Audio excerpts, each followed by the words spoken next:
Hey everybody, welcome back to another Chippa in the third person video log. Apologies again for having a little bit of a hiatus on this. Been real busy. Work's been harder than normal. Just yeah, quite honestly, just having a hard time finding positive things to talk about, which is a bummer. But today I feel like might be a day to kind of come back from that a little bit. So yeah, how's everything going with you guys? God, so we went to Cape Cod. I think we did one of these while we were down there. Me and Sarah. Since then, just been working really hard. Company's expanding that I work at. We're growing a lot. It's making things kind of difficult, making you kind of rethink what you do on a day-to-day basis, people's assumptions of what you're able to do and what you're focusing on. We're getting spread a lot thinner. So it's just hard. It's really hard. I wish I could talk about it this quietly and relaxed when I'm in the heat of it, but you know how things go.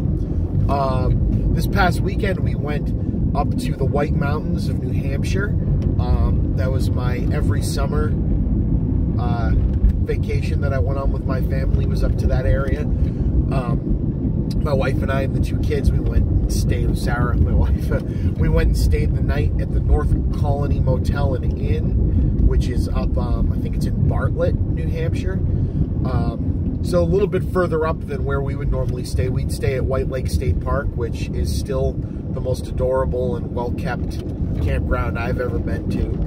I hope to bring the kids there sometime when we're older. You know, camping's pretty hard. My wife's not the biggest, you know, just sit down in a tent and camp kind of a person. Maybe we can find a compromise, go and stay in a hotel nearby and just go use the lake at White Lake and look around the campground, because it's absolutely adorable.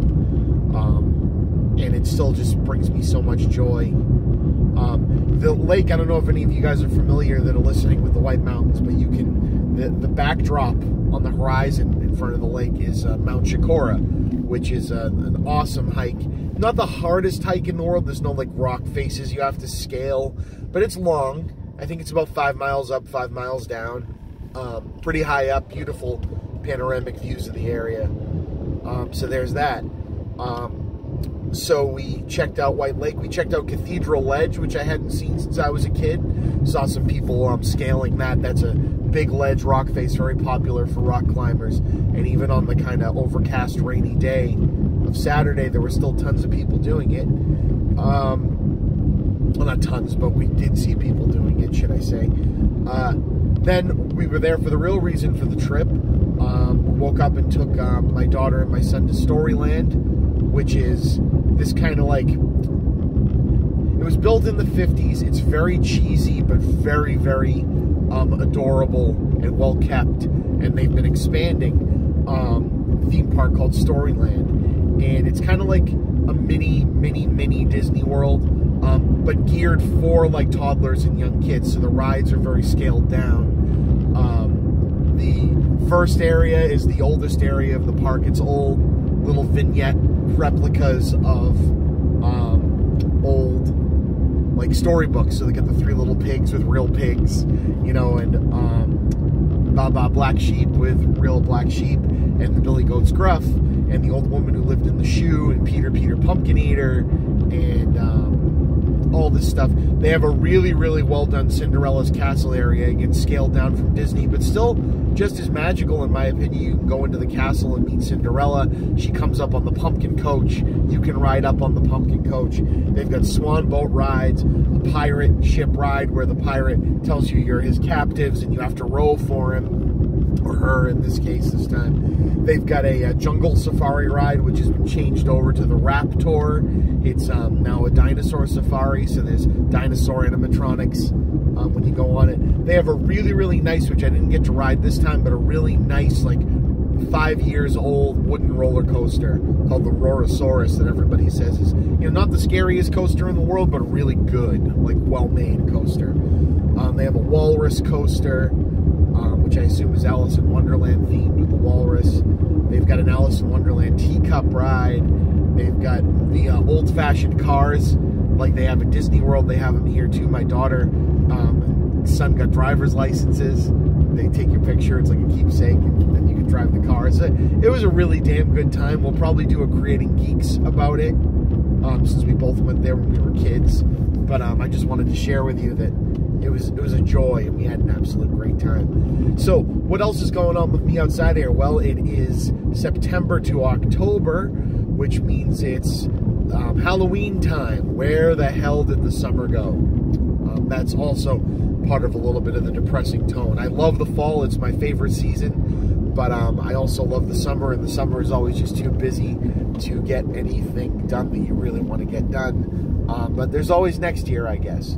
Not to say that I didn't get anything done. I had a dock put in, or built a dock, had a dock extension put in, had a fence put in, got a bunch of stuff done around the house. So I guess it's all just how you look at it. And that's kind of the point of this. This is like my little therapy session to no one, if you will. You guys just get to hear me talk. So since it's getting into October, I've been kind of digesting horror flicks. So I started kind of going with just what Netflix has that I may have missed. So what have I watched? I watched the Chernobyl Diaries, which, again, it's an Oren Peli produced and written film. Oren Peli is the guy that made Paranormal Activity and produced the whole Paranormal Activity series. I don't want to say that Peli is a one-trick pony, because I think the guy's got awesome ideas. I think the idea for his other films has been inspired. I think doing a found footage movie with people going to Area 51, like Area 51, was a cool idea. The movie's actually pretty fascinating, the Area 51 film. It just, none of these films are bad films. They just leave you lacking. I think the found footage thing and the not showing a lot thing works really well with ghosts. Like Paranormal Activity was terrifying because they set it in our own house. The minute you go to somewhere alien, somewhere that we kind of want to learn more about, and then it's just kind of a guy walking around in like government-looking facility and an alien shows up, it's just kind of like, okay, we already know this was where this was going to go. But I enjoyed Area 51. It's not a great film, but I enjoyed it. Where it gets to at the end is pretty cool. Chernobyl Diaries is kind of the same thing. There's nothing that's going to happen in this movie that you don't expect. A bunch of kids get taken on an extreme tourism thing to Pripyat, which is a town right outside of Chernobyl. Weird stuff happens, but none of it is all that, like there's a bear and animals and some fish that look like they're a little bit altered and things like that, which is all cool, and it's all very well filmed. It's not a found footage movie, which I didn't really figure out till you get about partway through, because it's filmed like one, which was a little off-putting. But the filming is good. Like, the shots are framed well, the tension builds really well. But, at the end of the day, what's really there is it's just kind of like, people that were affected by radiation that are kind of like zombie-ish. You don't really learn much about them, which, to the credit, it helps a horror movie. You'd rather not over-explain. But then where it ends up is kind of just all like, yeah, okay, we've seen this before. There's no, like, really interesting hook that's any different. Like, nothing new, like, about Chernobyl. Like, maybe it's a conspiracy and there was something else going on there. But again, I enjoyed it. Also, for those out there that have ever seen the show Young and Hungry, it was like an ABC Family, freeform, late teen, early 20, like sitcom kind of thing. My wife dug the hell out of it. I thought it was hilarious. It had a good cast. The main male lead is one of the male leads in this movie, and I like him. I think he's hilarious. He's kind of like, well, the guy from Midsommar is kind of the poor man's Chris Pratt, but this guy also kind of has that same kind of, suave but also nerdy leading man kind of thing that really worked well for him in this movie.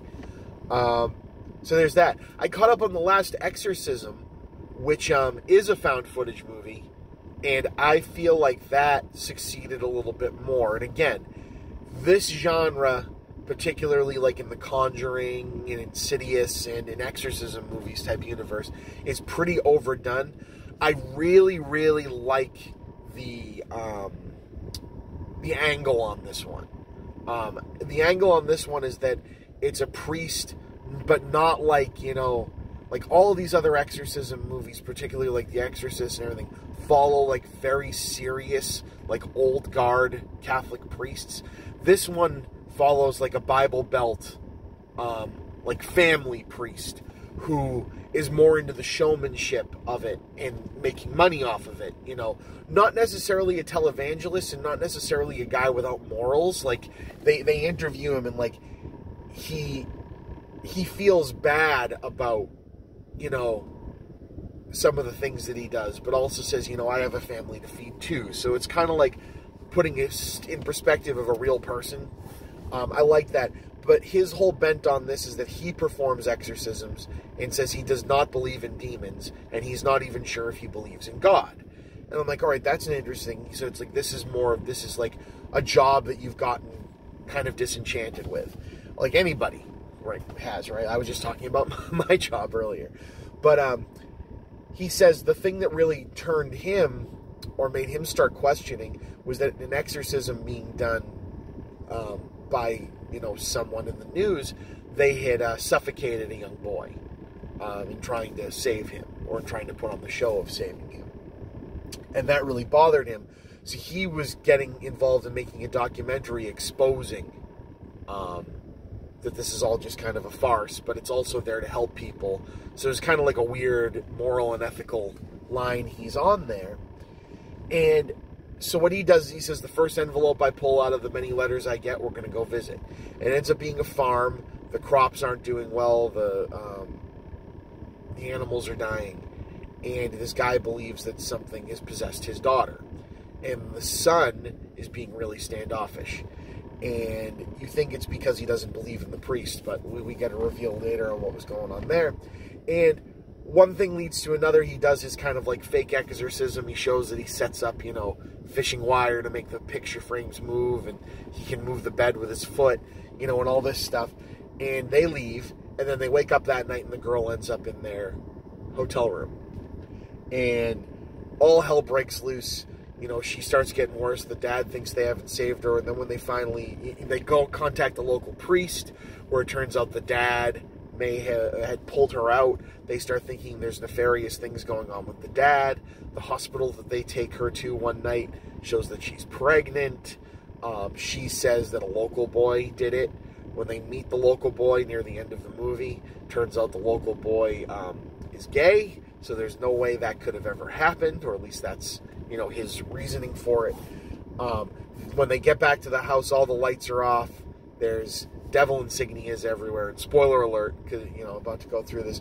They look out, there's a fire going on. The girl is on a table giving birth to whatever she was impregnated with, which you would imagine is some demon. So it kind of like Hereditary, right? It kind of goes, okay, what's going on, and then it just leans heavy into it.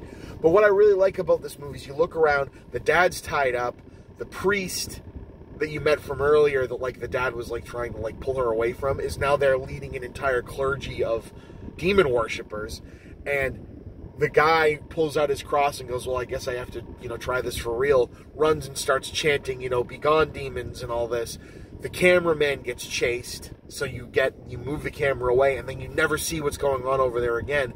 Last thing the cameraman sees is the son from earlier, who was obviously in cahoots with the demon worship people, all dressed up nice. Kind of, I think he has a knife or something, or a bat or something. Knocks the cameraman down, credits roll. So it's kind of like halfway in between, you know, something that tells you way, way, way, way too much, and the Blair Witch Project, which tells you nothing. And I really like it. It's not a perfect film, but I really like what they tried to do, because they tried to keep everything very grounded.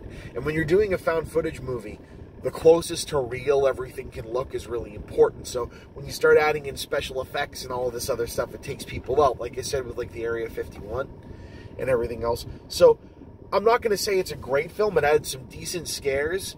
But I would very much recommend, if you're not completely tired of the found footage movies, to check out The Last Exorcism. And I got 2 more, and I'll go through them quick, because you kind of all have probably heard of them. I watched The Invitation, which is as good as everybody says it was.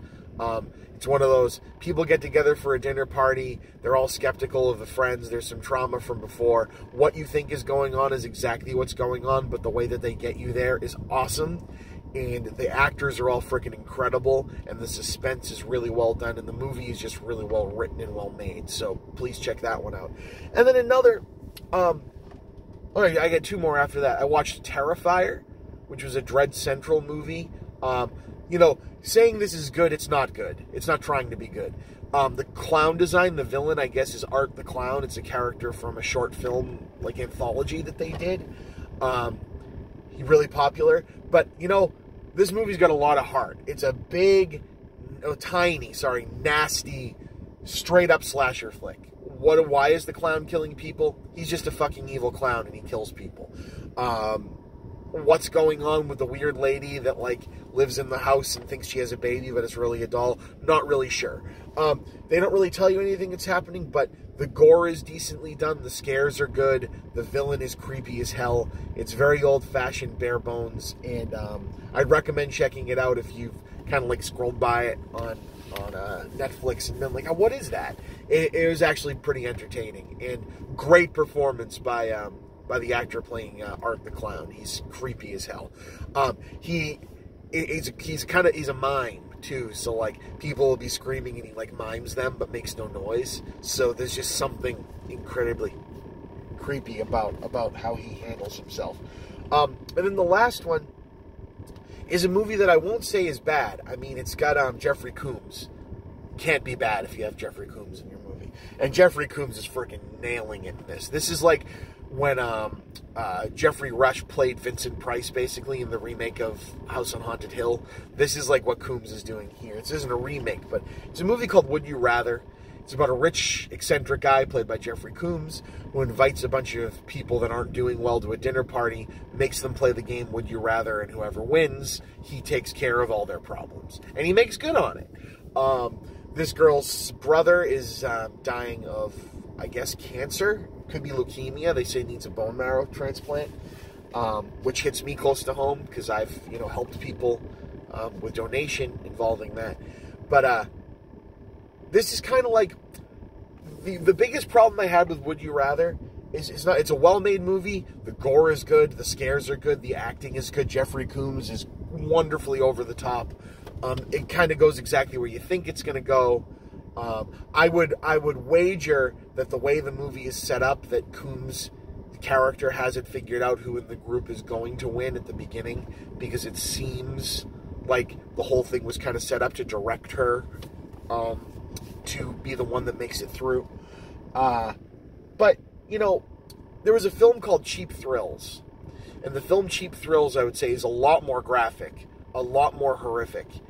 And it builds the tension of the game a lot more. It's kind of the same thing, rich couple invites another guy, a group of people back to play, two friends back to play a game. And the idea is to help someone, but they make them kind of increase. It's like a truth or dare kind of a thing in that one. And that one starts off really simple and gets really intense. This one starts off really simple at the dinner party, where they say, well, let's start throwing some money down now. You're a vegetarian, eat this whole steak, and I'll give you 10 grand. You're a recovering alcoholic, drink this whole decanter of scotch, and I'll give you 50 grand. They know everybody's personal vices, and they push it on them. It's all very interesting, and it builds the tension really well up to the point where the game starts. And then when the game starts, immediately the first thing they pull out is horrifically violent and could kill people. And when they try to, walk away from it, someone just gets straight up shot.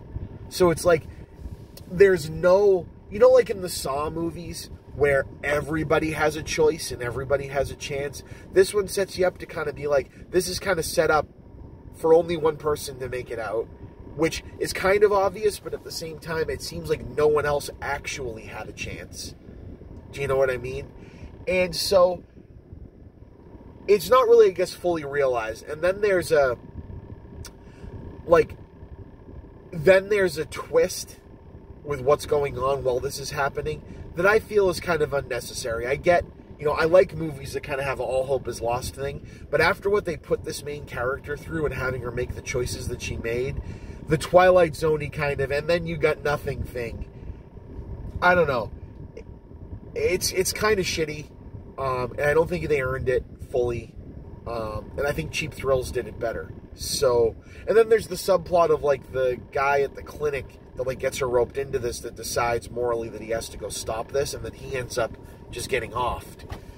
And it almost seemed like they were setting it up to be, okay, maybe now she is the one that could take this place down. I'd love to see a sequel, because, again, it's not a bad film. I just think it's missing some level of realization. So with that, God, I went for 20 minutes, but the Chippa is here. Chippa in the third person is here. The Talkbuster Live podcast just went up yesterday, at least the video version of just the main podcast. There's a lot more coming. I gave people almost 2 weeks early access for those of you who are patrons. Please get over there and become a patron. $1 from you a month. Think about that. $1 from you a month. If 200 of you do that, that's $200 for me. That helps me feed my kids. It helps me not have to do other work, so I can do this work and make you guys happy. And it helps recoup some of the money that I invested into the Talkbuster Live, which is why these shows intentionally I'm giving a bit of a bigger gap. Because, quite frankly, I did that out of the goodness of my heart, but I also got to pay bills. So anything I can do to make sure that people are showing me that they want me to keep doing all this silly stuff is helpful. And if not, well, then, thank you for at least listening and watching. This has been the Chippa. I'll see you guys on the other side. Bye.